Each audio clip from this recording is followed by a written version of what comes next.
నమస్తే, welcome to Leo. ఈరోజు మనతో ఉన్నారు సీనియర్ జర్నలిస్ట్ హేమసుందర్ గారు. సార్ నమస్తే. నమస్తే అండి. సార్, మొత్తానికి పవన్ కళ్యాణ్ అండ్ అల్లు అర్జున్ ఇద్దరు కలయిక ఇప్పుడు ఒక పెద్ద చర్చ కింద మారింది. మొత్తానికి బన్నీ వచ్చి పవన్ కళ్యాణ్ ఇంటికి రావడం, మార్క్ శంకర్ని కలవడం, ఇవన్నీ చూస్తూ వస్తున్నాం. మొత్తానికి దీన్ని ఎలా చూడాలంటారు? అంటే ఆ మధ్యన విమర్శలు వచ్చినాయి కాబట్టి mega family separate, Allu family separate అనే ఒక వాదన, అంటే మెగా ఫ్యాన్స్ మధ్యలోనూ బన్నీ ఫ్యాన్స్ మధ్యలో పెద్ద వారు నడుస్తుంది అన్నట్టుగా క్రియేట్ అయింది. ఇప్పుడు అట్లాంటి వదంతులకి మళ్ళీ ఫుల్ స్టాప్ పెట్టినట్టు అయింది. ఇక్కడ కారణం ఏంటంటే కేవలం వాళ్ళ అబ్బాయి గాయపడ్డాడనే ఉద్దేశంతో పరామర్శించడానికని చెప్పి అల్లు అర్జున్ నిన్న పవన్ కళ్యాణ్ ఇంటికి వెళ్ళి మాట్లాడటం అనేది పెద్ద వైరల్ అవుతుంది. అదొక అంశం. ఇంకొకటి ఏంటంటే పవన్ కళ్యాణ్ అన్నాలు ఇచ్చినవా ఆ తిరుపతి దేవస్థానానికి వెళ్ళి తలనీలాలు ఇవ్వటం కాకుండా 17 లక్షల విరాళం ప్రకటించడం కూడా, మళ్ళీ సామాన్య భక్తులతో కలిపి కూర్చుని భోజనం చేయటం కూడా, చెప్పాలంటే ఆవిడ వ్యక్తిత్వాన్ని, ఆవిడ ఔన్నత్యాన్ని మాత్రం చాలామంది కొనియాడుతున్నారు. అదండి. సినీ రంగమే కాకుండా రాజకీయ రంగంలో కూడా తన మీద చాలా రకాల విమర్శలు చేశారు. పవన్ కళ్యాణ్ సనాతన ధర్మం అని చెప్పి ఎందుకు మాట్లాడతాడు, వాళ్ళ వైఫ్ క్రిస్టియన్, ఆవిడ రష్యన్కి సంబంధించింది, అన్నా లెజనో తన పేరు.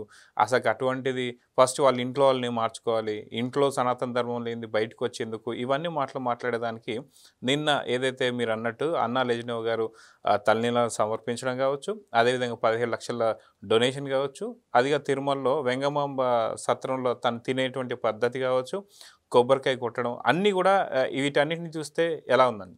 అదే వీళ్ళు విమర్శించిన వాళ్ళు నోళ్ళు మూలలు పడ్డట్టు అయినాయి. ఎందుకంటే ఈ స్థాయిలో జరుగుద్దని ఇప్పుడు మార్క్ శంకర్ గాయపడినప్పుడు వచ్చిన రకరకాల వార్తలు మనం చూసాం. ఆ తర్వాత అతను కోలుకోవడం కానీ, ఆ తర్వాత వీళ్ళు వచ్చి టెంపుల్కి వచ్చి మొక్కులు తీర్చుకోవడం కానీ చూస్తుంటే మరి ఆ నోరులేని మూతలు పడిపోయినట్టే. ఇప్పటిదాకా ఏంటంటే వాళ్ళు వేరే దేశస్తులు, వేరే మతస్థులు ఈ టైపు ప్రచారం చేశారు, ఏదో బుర్రదలడానికి అన్నట్టుగా. వాళ్ళు నోట్లు మూతలు పట్టడం అనే చెప్పాలంటే. అదిగాక మనం చూసుకుంటే అసలుకి లేడీస్ అసలు తలనీలా ఇవ్వడం అనేది ఒక పెద్ద. అవును, చాలా వరకు ఏం చేస్తారంటే లేడీస్ 3 కత్తిర్లు అని చెప్పిస్తూ ఉంటారు. ఎందుకంటే ఇంత జుట్టు మళ్ళీ ఎప్పటికి వస్తుందో, పైగా మన అంధవికారంగా కనిపిస్తాం, జుట్టు ఇచ్చేసామంటే.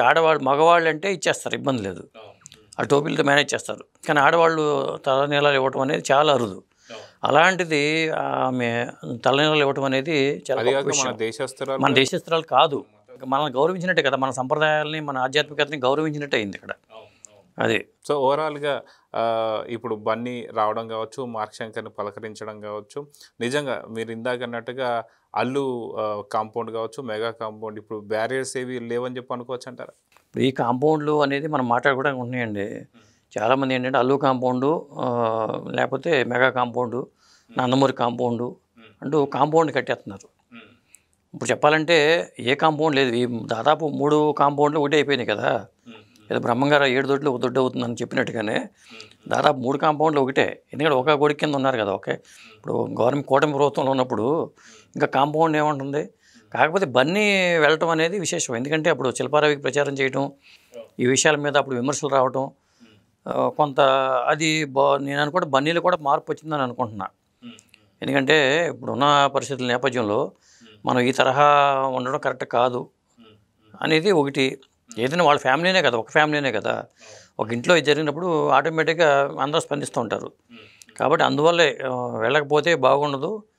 పైగా అది చాలామంది మాట్లాడిన మాటలకి చెక్ పడినట్టు అవుతుంది. అవును. అయితే గతంలో కూడా మనం చూసుకుంటే ఎప్పుడైతే అల్లు అర్జున్ అరెస్ట్ కాబోతున్నటువంటి ఒక తరుణం, ఎవరైతే అక్కడ రేవతి అనే ఫ్యాన్ చనిపోయినటువంటి సిచ్యువేషన్లో ఆ జైలుకి వెళ్తున్న సందర్భంలో కూడా మెగా ఫ్యామిలీ మొత్తం కూడా అల్లు అర్జున్ వెళ్ళి పరామర్శించడం కావచ్చు, అక్కడ ఉండడం కావచ్చు, ఇవన్నీ చూస్తూ వస్తున్నాం.